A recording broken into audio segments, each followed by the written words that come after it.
There are a lot of great communities on Reddit.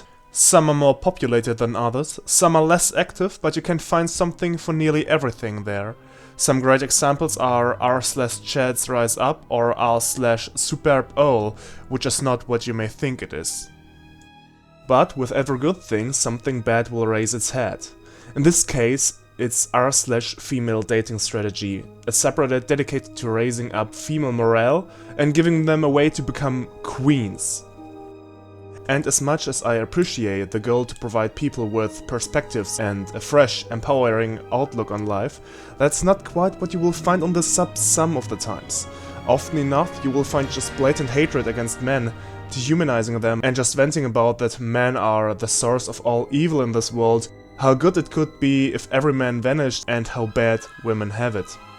And sure, I can get why these thoughts may arise. It seems like most of the active users on the sub have some history with men, ranging from bad dates to outright abuse and worse things. But still, the way the users act and post on the sub makes it seem like men are the source of everything bad on Earth. It reminds you of the incel and red pill communities, with a difference that these communities are rightfully banned from Reddit. Some posts just outright proclaim to never build up a man, propagating dogmatic views that don't spread any empathy or empowering at all, just negative thoughts that don't help anyone but the hateful. So let's see what things are said about men here.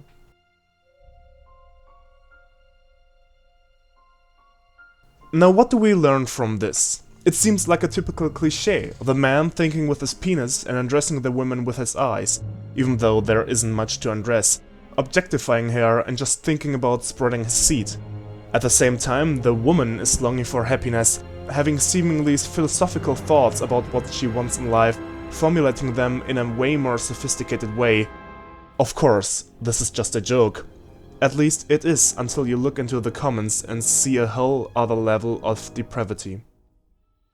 This is so accurate, it's painful! Men don't have complex, deep and meaningful thoughts or any self-actualization, I'm convinced. I agree.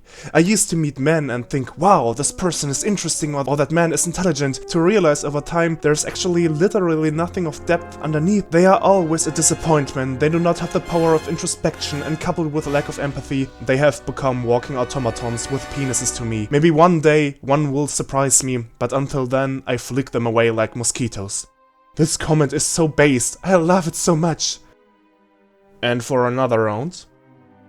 I'm glad I'm not a slave to testosterone. It sounds like a horrible hormone. Either way, it's no excuse for men's behavior. I'm not violent. I'm glad sex isn't the most important thing in my life. I look at people without undressing them with my eyes, etc. I'm glad I'm a woman and not a man.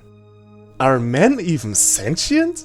But seriously, are they? Yeah. Are they? What we see here is dehumanizing par excellence.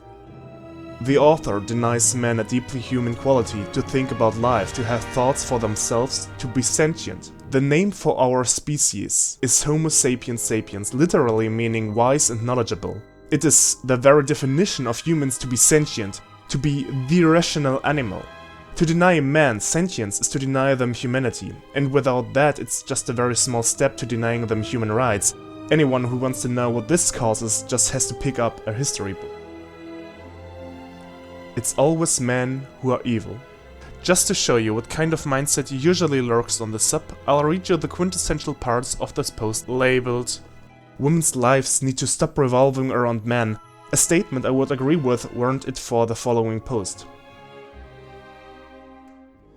There's this strange, gradual realization that we women go through, some in their late teens, others in their 20s, where we start realizing that there's something seriously wrong with men, that they are misogynists, rapists, and killers.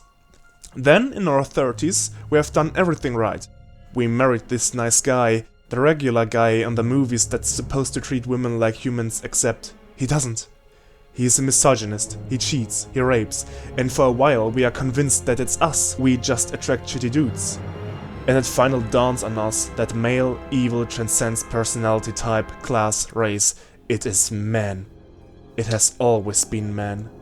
Sadly, most women never reach the full awakening. They are stuck in the perpetual loop of bending over backwards to escape misogyny from men and blaming not only themselves, but other women who are oppressed. They die blind. There is so much outright wrong with this. First of all, this reeks of the strawman argument. The man is the rapist, the cheater, the misogynist. Never anything wrong with her, just bad men. One might wonder why she is attracting so many of the bad sort. Maybe it has something to do with herself, with how she is acting. But no, it's the man. It's always them. Can't be any other way. Second, there is something deeply wrong with the last sentence. They die blind. Of course they do. And of course, she has the answer to everything. She has seen the light. She broke free from everything. She awoke from a deep slumber, but now she needs to fight so that everybody can be free. She needs to be loud so that everybody may wake up. But with man being the enemy and being an intrinsic part of humanity, this fight will never end. With this endless war, she has found her true meaning in life, something worth to experience torment for. Third, why is it always men? Has it ever been not a man? I could think of dozen cases where the criminal was a woman. One example could be Diane Jones, who murdered her daughter and attempted to murder her other children in 1983. Or how about the many cases of female teachers molesting and raping their students? It is many men, because yes, most of the crimes worldwide are done by men, but it is never only men. Society is way more complex than that, and turning it into a simple black and white scheme won't help anybody. At last, let's look at this special piece of thought. My biggest regret is having boyfriends in my 20s. Don't do it.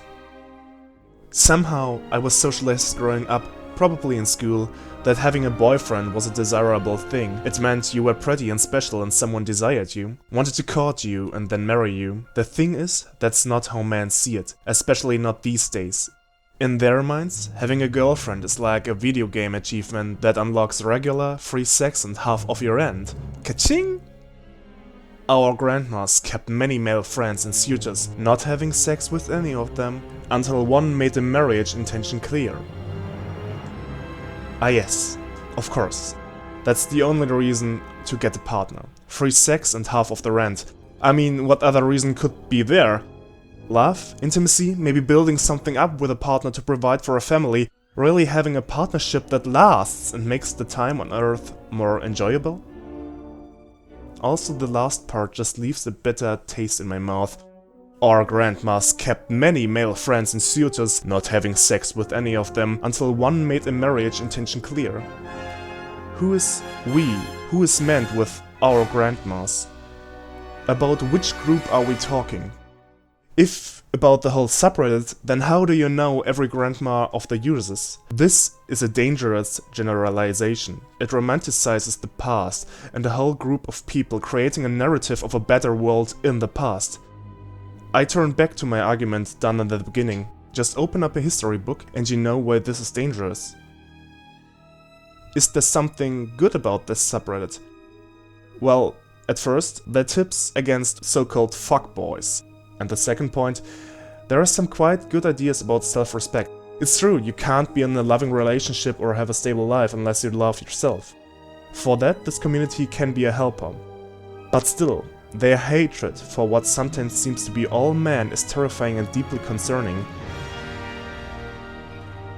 In the end, the conclusion of this all, the subreddit was created with very good intentions to provide the women a space where they can improve themselves and not be stuck with partners that don't suit them. A great idea, but sadly it has turned into something we all should learn from. A place of hatred, a bubble where ideas are unchallenged but radicalism spreads. Something similar happened to r/nofab, to r/incels, to many other communities. Without challenge, they stagnated in strawman and without improvement. To be united by hatred is a fragile alliance at best.